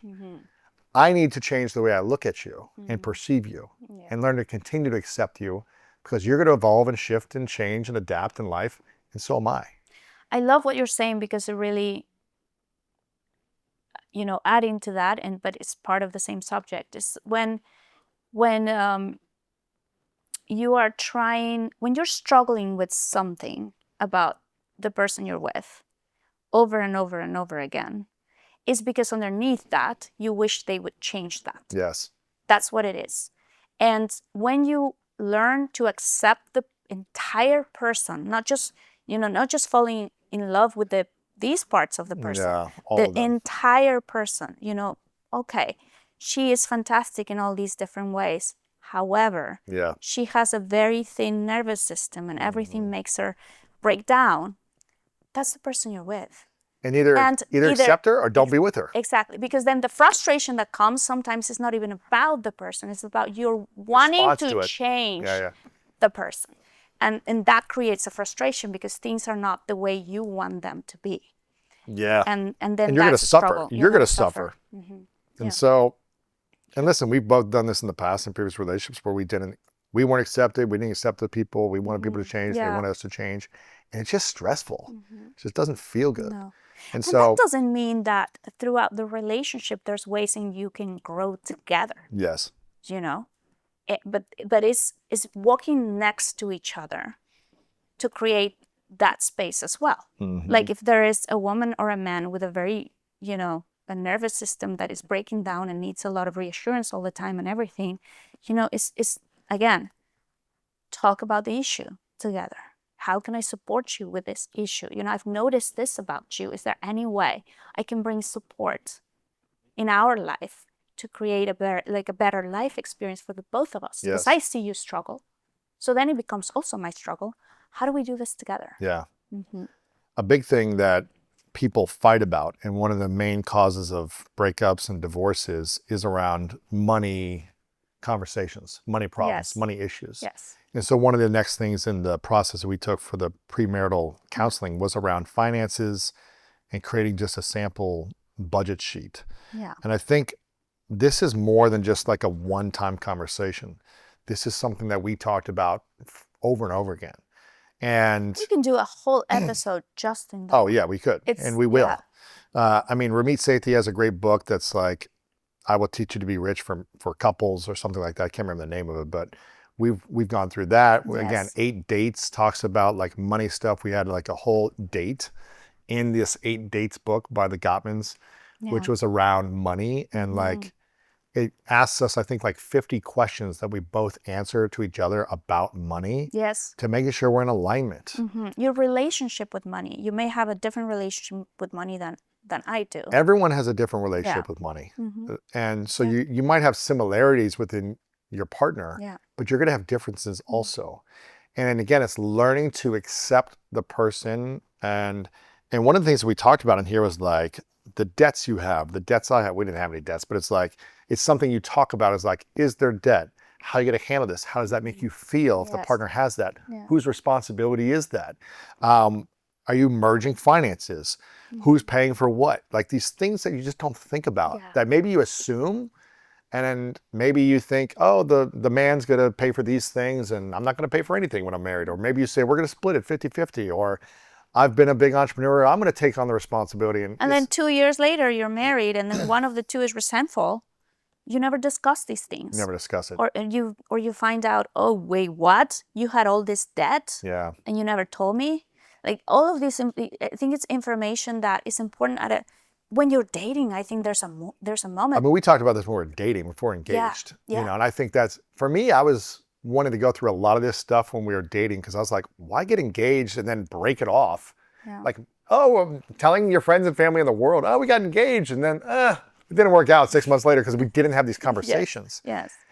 You don't have to. We had them before getting engaged. Yes, we did 8 dates before. Yeah, the 8 dates was before. Which went into money, and I was making sure, are we in alignment? Now, it doesn't mean we went through whose accounts are where and where are we merging money. It wasn't that, but it was like, are we in alignment on money? Mm-hmm. There's like 50 questions through the date that we went through on like money. Yeah.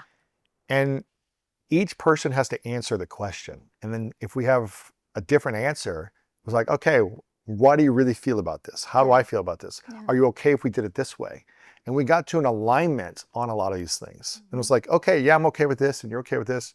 Okay, cool. But if we have a big disagreement around money before getting engaged and we don't resolve that, it's just going to create more stress and chaos and pain for people in engagement, in marriage, because they think they love each other. But I think marriage, again, we're 3 months in, so we're not experts in this. But I think it is about creating peace and creating harmony within alignment on values, vision, and lifestyle, rather than do I love this person and does this person love me? Because that's going to be enough. I just don't think that's enough for people. It's not enough. And I've been working on this book the last few years, Make Money Easy, which was all about healing your relationship with money. And I think when each individual goes through that process of healing their relationship with money, you have more peace and harmony coming together as well, because you don't have fears, anxieties, limitations blocking you from feeling free with money. Also, you know what else? It's good to read that book together. Huge. Your book, but Huge. as couples, Yes. read it together, because a bunch of the questions and examples that you come up in the book, you can share with each other. So it helps to share what the experience of money is being for each other, and then it helps you to understand your partner. Yeah. Because what's underneath any fight of money, for a lot of people, is trust. For example, appreciation. There's another one. I buy her all these different things, and then, but she does. All she does is complain and all this, and she just doesn't care. So she's not valuing my effort. Not valuing my job. Not valuing what I bring to the table for the both of us. So it's feeling unappreciated underneath, or he's not sharing any of his finances.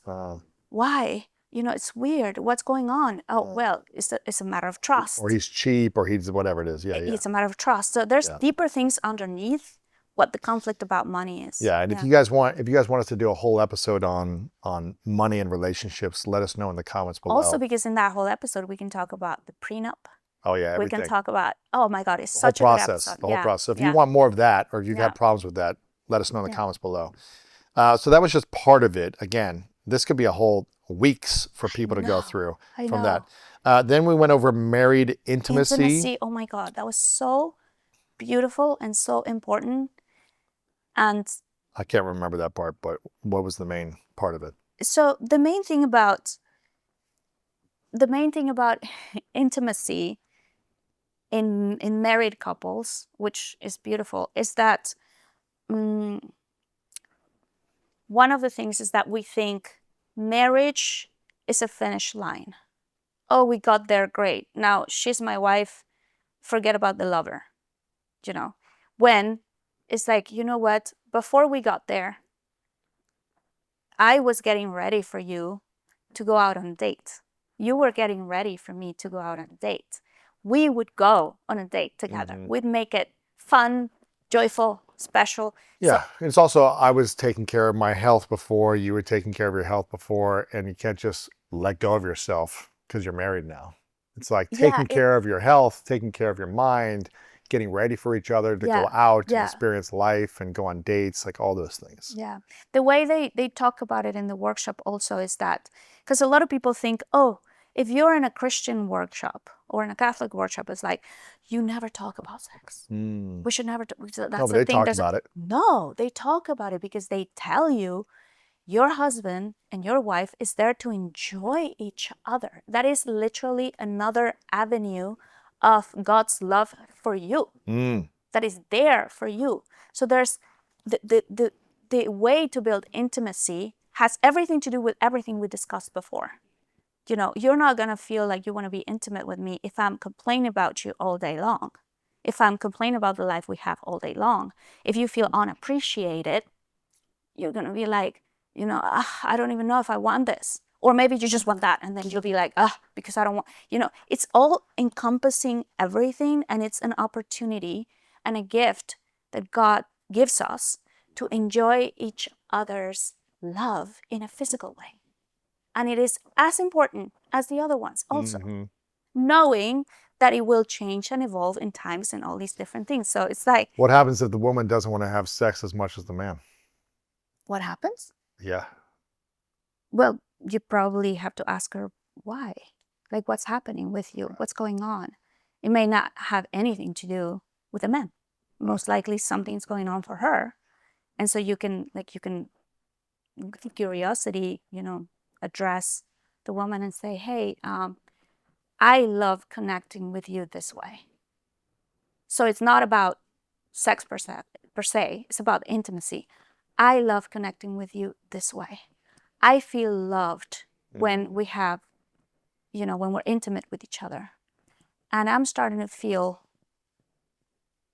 less Disconnected. I'm starting to feel disconnected, and that's a beautiful way to connect with you. It's interesting because I don't want to be like men are like this and women are like this. However, there are certain things that we are different. This is a reality.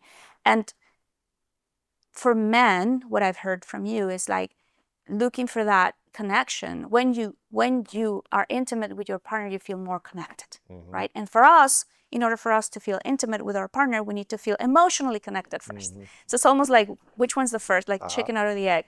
But in reality, it's a complement of each other in that way. You feel, you feed the emotional connection, and you feel the physical connection in one and another, and they go in like this in a circle. But why would you think a woman wouldn't want to have intimacy with their partner? Feels disconnected. Or feels, you mean ask the woman? Probably. I don't know. She feels She feels disconnected, or she disconnected. feels undervalued or underappreciated, or something's off. Something's off for some reason. Doesn't feel attracted to the man, or feels resentful, or a number of things. Yeah. There's an interesting thing that I've learned recently, that how there is harmful machismo. You know what machismo, right? Am I saying it right? Yeah. There's also It's your harmful. language. I know, but I'm saying machismo, but I don't know if it means the same thing. It means the same thing here. Macho, machismo. Yeah. There's harmful machismo. Yeah. And there's also harmful feminism. Uh, Like, I believe this.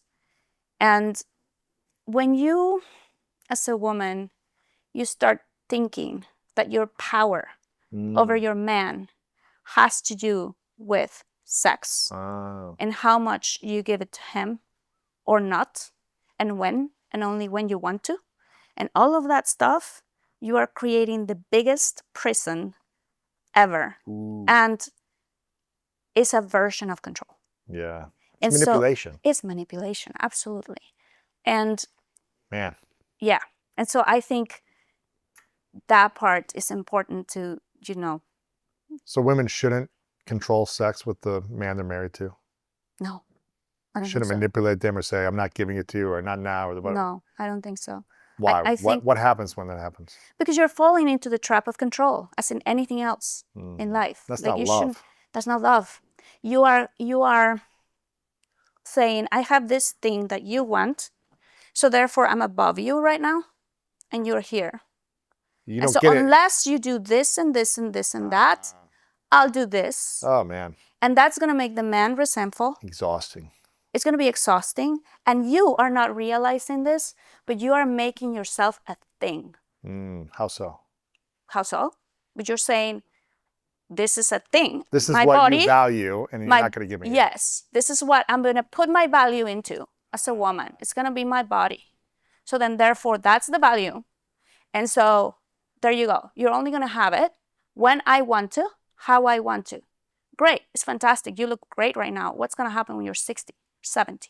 Are you going to be continuing to make the effort of put your value on the physical aspect of you? Wow. You're not building for the long term. Wow. This is why I think it's like. It's also when you make a sacrament of matrimony, if you're getting married, I guess, maybe if you're not in a relationship, but if you're getting married, and you're saying, I'm choosing to only be with you and to be sacred with you. And someone says, no, you can't have it for a week or weeks or months or whatever, like, what do you think is going to happen? Someone's going to be it's like, going to break the relationship. It's going to break the relationship, but it's like, if you're forcing someone, now if there's something medical or something else that's happening, yes, it's different. Yes. But I'm talking about if you're having power and control over the person and saying, no, you can't have this right now until you do this or whatever. Unless you've broken trust in some way, and the person really needs time to heal, that's different. But if it's just like, you're not listening to me, you're not going to get this, some petty thing, I mean, if it's Sometimes it doesn't come that way. Sometimes it comes in like, I'm tired. yeah, exactly. The kids are so much this and this 100%. and that. But you're building a gap. you're building a gap, Mm-hmm. and it doesn't matter how disciplined the partner is you're with. You spend 6 months doing that, a year doing that, they start to be like, man, their mind's gonna wander. No matter how disciplined they are. It doesn't mean they're going to cheat, but you're not setting your relationship up for success. Mm-hmm. You're setting it up for more of an ability for someone else to get in, or distractions, or whatever it might be. Yeah.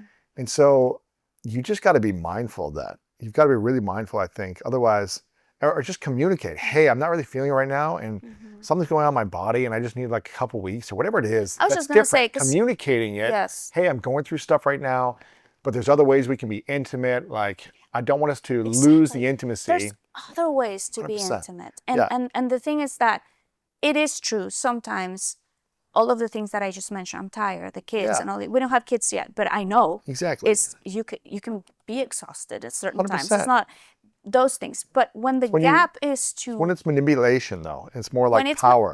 when it's manipulation, Yeah.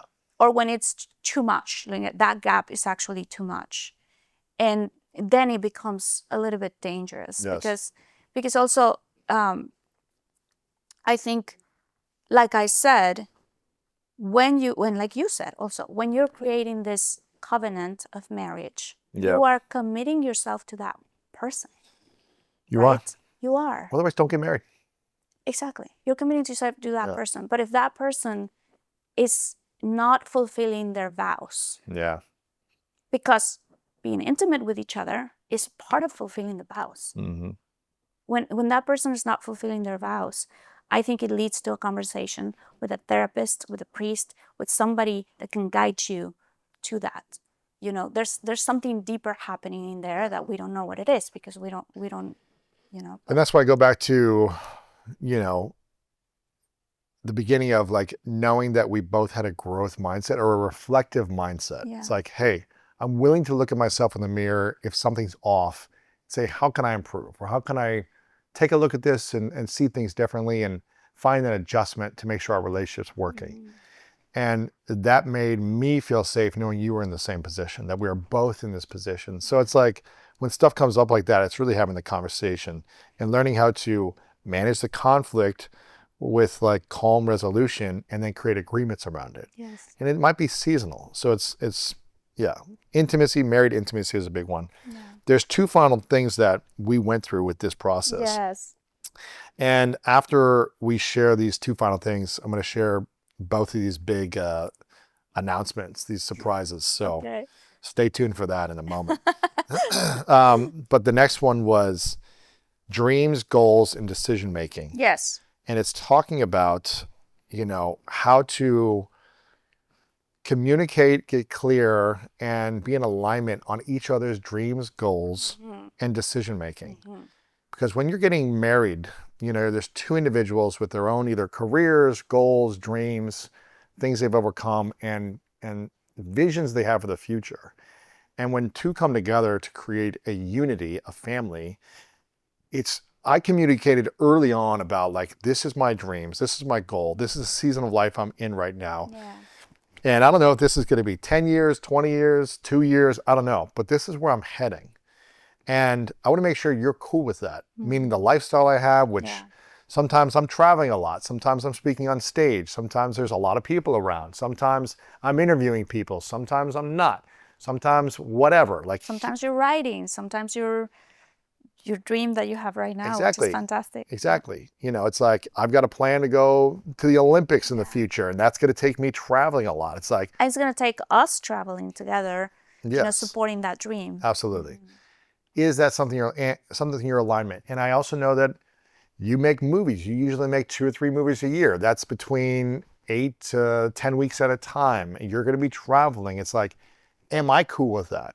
Am I cool with either not seeing you for a couple weeks at a time because I'm going to need to be present here, traveling back and forth, vice versa? Is that a lifestyle that I'm cool with? Yeah. Because if it's not, and it's a big no-no, and I never want to travel, and you're always traveling, then that lifestyle conflict, that dream and goal conflict is going to create a conflictive relationship. Yeah. And also the decision making, I think is important, because another thing that I think is beautiful that we do and we started implementing is what your dreams are, they are also my dreams. Yes. What my dreams are, they're also your dreams. Yes. It's like I mean, obviously we're two individuals and you Yeah. have your dreams of, playing handball and, doing all these things. And I have my own dreams. But what happens is when we're sharing them with each other, because we are together choosing each other as husband and They're wife, our dreams. they become our dreams. Yes. And then we discuss them. Like I remember this was a long time ago, but I was gonna go for a project that was gonna shoot in South Africa. And I was really close in the audition process. Yes. Really? Yeah, I don't yeah, remember yeah. this. I just don't want to say the project because but I'll tell you after a while. And I didn't remember it was South Africa. Okay. yeah, because at the time we didn't know it was going to shoot in South Africa, gotcha. but potentially it was going to be either Australia or some yeah. place far away. Yeah. And I remember we had a conversation about it. It would have taken me 9 months, between 8 to 9 months, to shoot that thing there. And I called my manager and I said, I know they're between me and another girl. I don't want to take it. Yeah. Because we discussed this, like, does it work for our life and the way we are setting up our foundation? And to me, it was worth not doing it. It wasn't a big enough dream project. It wasn't like, this is the project I've always wanted to do. But even if it was, that's the thing. When you make a decision, that's the decision we make together. So there's no point later and to turn around saying, remember that thing that I let go because of No. Yeah. We made the decision together and it was a good decision. I was at peace. You were at peace with it. Yeah. Exactly. You weren't like, oh, I really want to do this, but I have to sacrifice for this. No. You were like, it's okay if I don't, because you also had lots of options. You have this other project and this other movie. And the movies I produce myself that I can choose, the schedule when I'm doing it. But maybe if it was 8 weeks, it would have been different. But 9 months, you're like, oh, that doesn't make sense. yeah. So it's coming up with the decision making and again, agreements around that. Yeah. And with your dreams, right? Absolutely. You came back from the Olympics and said, hey, listen, hey, I want to go to the Olympics. I want to go to the Olympics. And you also knew that I'd always wanted to go. Yes. So it was like, you knew that like, I'm going to do stuff like this. Yeah. Which is, by the way, the beauty of sharing life together. Who am I to say, no, you can't. Wait a second. But we have, this and this. Right. No, this is why we're choosing to be together from our freedom. Mm-hmm. From our freedom. So it's like you are excited about this dream. I'm excited about that dream. Yes. Is it going to take us to Spain and going somewhere? Okay, we'll go. Yeah. That's what we're doing. That's what we are doing. Yes. So that part, I think it's obviously we have only been married for 3 months, but we've been using it for all the time and all the years we've been in our relationship. Exactly. And I think it's an important foundation. Absolutely. Yeah. The last thing is about spirituality and kind of bringing it home. So they started with, again, a candle ceremony and kind of setting the stage for the weekend. And then we went through all these different exercises, role playing. They did breakout sessions with small groups so we could say, oh, why do you think that way? And why do you think that way? And kind of get these different couples' opinions as well, which I thought was interesting. Yeah. We did a lot of games where it's like we sat back to back and it was like, raise your hand if you think this way and raise your hand if you think this way. And it was like, raise your hand if you know your significant other has debt. Raise your hand if you know that. It was interesting to see also other couples. Other people that didn't know their stuff yet. Yeah.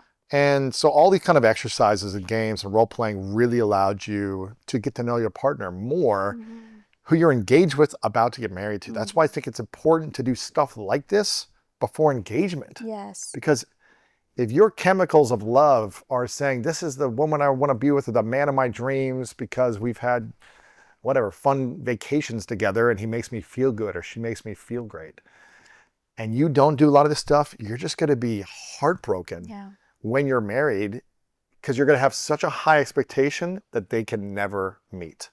And you're going to feel frustration after frustration after resentment after resentment.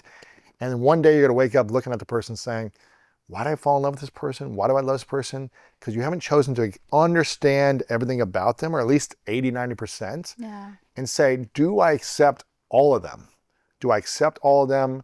And can I love all the parts of them, not just the part of the fantasy world, the romance. Or when they're happy. Can I accept this person also when they're frustrated? Yeah, exactly. Well, they do these things when they're frustrated. Well, this is who they are. Can you accept it? Can you accept that? Doesn't mean you have to love it or like it, but can you accept it? Yeah. So the spirituality part was kind of like bringing it all home. Go ahead. And the spirituality part also was about how to raise children. Was it? In spirituality, meaning like, because that's a big, I have certain friends that are dating somebody from a completely different faith.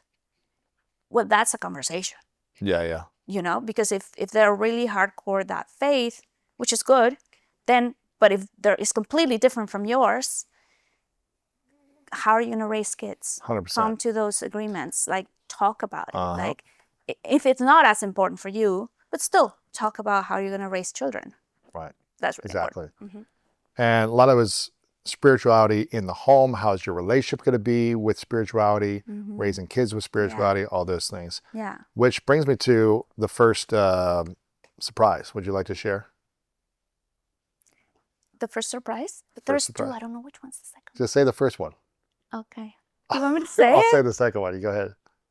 Okay. So I'm pregnant. Ah, yay. We are having a family together, a bigger family together. Yes. So that's the big Yes. announcement. Yes. We made you guys wait Aw. a couple hours to hear it, but you're pregnant, and maybe we'll talk more about it later in another episode, but that's just something we wanted to share with people here. And at this point, we've already probably posted about it online, but we've been, quiet about it for a few months. Yeah. So it's a big surprise. I mean, it's not a surprise. We were planning this, Yeah, but it's but a it surprise makes to me people. Emotional. Yeah, it's beautiful. It's beautiful. So that's the surprise that I was sharing before. And I love that's you. the first one. It's a good surprise. Great surprise. Yes, Yeah, it's a great surprise we're sharing for them. I mean, it's not a surprise for us. Exactly. It's good. It's a good announcement. Yes. And I think all of this that we went through, this pre-marriage counseling, this whole process, although it takes time, it takes energy, it takes patience, it takes frustrating conversations to work through them. It's not like this fun, we're going on the beach this weekend. It's like, you're going in, you're diving in, you're having conversations about stuff that's messier. Although it is all those things, it created such a great foundation for us to get married the way we got married. Yes. And for you to get pregnant and to feel like there's safety, there's like peace, there's harmony, there's agreements when there's challenges, we know how to resolve conflict. So we're not living in like this stressful chaos. It's like we've done a lot of the work, we've come together. And again, we're not speaking from a place of like, we're married for 20 years and we've figured this process out. No. It's more of, we feel like we've had to learn through challenges and adversity and a lot of ups for the first few years of like how to set a foundation and create a process that works for both of us to come together to get married. Yes. And this is what works for us. I wanted to ask you something. Yes. How do you feel I feel very good. about becoming a parent? I feel good. I told you yesterday, I was like, it hasn't really hit me yet. I mean, it's hit me, but I don't think it's going to hit me until like I see your belly like really big, and probably like the day it happens, then I'm going to be like, holy, this is really happening. Yeah. So I'm excited, but I'm more in mode of like, I got to get more done. I got to get ahead. I got to plan. I got to like produce, create, provide. I'm more in like, all right, let's go. I'm like thinking ahead of the future. And so it's very exciting, but I'm also, it's not in my body. So it's more, I'm like, I'll never know what that feels like. Yeah.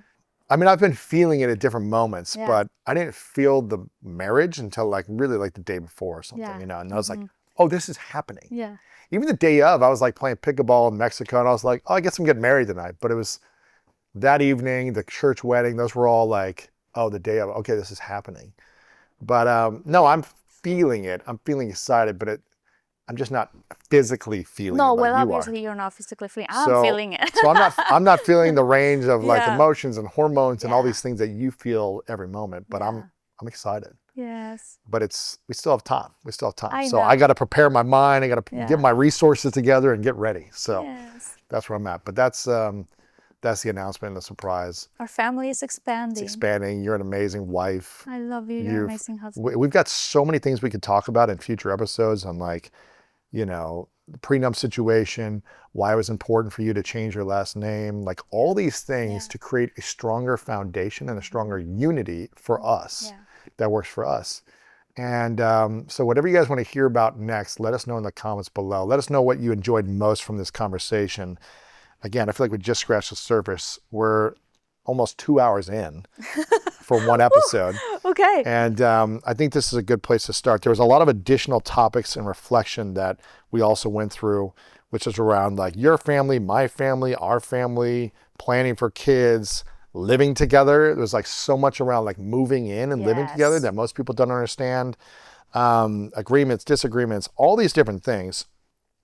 But this was a good start, I think, for people. And it was a great start for us before getting married, because again, it just made it made me feel more at peace. And I think I always had fear around marriage growing up because I just didn't feel like I had a good model of it. You had a great model with your parents. They're incredible. They're still together 40 years later, married, and they're happy. And so for me, it was like, I really needed to feel at peace and safety.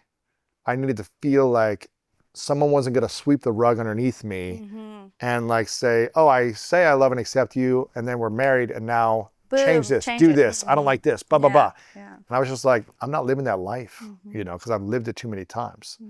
So for me, having someone who's growth-minded, someone who's got a regulated nervous system and that knows how to manage their emotions was big for me. And it's something you have that you do beautifully. And so I'm very grateful. I try my best. Not every day, I'm like, but most of the time. Most of the time, but it's all right. I'm not either. But I appreciate you. I'm grateful for you. I love you. I'm excited for our life. I'm grateful that we got married, that we're having a family.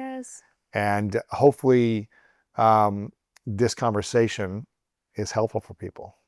You know, hopefully it is. Again, we don't have all the answers. We're not experts at marriage. And also, this is what works for us. That doesn't mean it's going to work for everybody else. But I feel like, you know, being together, but also like you led us in this beautiful path of how we're going to set up the foundation. Because a lot of the things that we did were your ideas that you wanted to bring to the table. Things that I fantasized about doing, you know, back in the day with whomever was going to be my husband. But I never thought, oh, I'm going to meet a man that he's going to want to do this work. Like on his own, which I was really happy about. Like including like the first time we went to mass together, it's because it was your idea. You said, hey, let's go to church. I was like, oh my God. And I'd never been to mass and never been to a Catholic church, but I knew you were raised that way. So I wanted to like explore it for you and say, okay, if this is meaningful for you, I'm willing to try it. It doesn't mean I'm going to commit to this forever, but I'm willing to explore and try things and see what it feels like. And I think it's a combination also because, you know, we do this with each other. If I see things that you're doing that bring you joy and peace, I'm like, not only go for it, but also, oh, I'd like to try that too. Yeah, exactly. It's like, because we see that the outcome of these things is more joy, more peace, more fun, more, you know, curiosity about life and exploring, and like, and more of setting up a foundation. Absolutely. Yeah. I love you. I'm grateful for you. I'm grateful for you. Grateful for you. I appreciate you. You're You're a amazing. wonderful man. You're an amazing wife. If you guys enjoyed this, share below what you want to hear more of. Make sure to subscribe to Martha's channel as well, Infinitos on YouTube. Follow her on Instagram. It's still your former name, Martha Higareda, but in the future we'll start switching those things around. But but check her out, follow her. If you want us to do more of this, let us know. This was fun. This is the first time in like a year and a half almost. Because people loved the last episode we did, the last 2 episodes we did. And I feel like we've learned so much in the last year and a half from this process, going through all these books and workbooks and workshops and relationship mentors. So I think we should share more. Also, we both experienced in the past similar relationships that brought us to, you know, we're both, not to say anything about, you know, the people we're with because we chose them, but so many people are there outside that are in a very codependent relationship. So like if you want us to share, how was it for us? How to, you know, not break from that, but like inside of you, how to break, free Yes. inside of you from those things in order to find and build together a healthier love. Absolutely. And I think that, that would be really fun to share. Let's do it. If you guys want more, let us know. Te amo. I love you. I You're love amazing. You too. I love you. Ah. Mwah. I love you so much. What am I doing in the relationship to communicate more? Yes, and that takes courage. It takes so much courage. It's not just what am I doing in the therapy office. What am I doing when I'm sitting on the couch with my loved one, with my partner, and they're having a hard day, and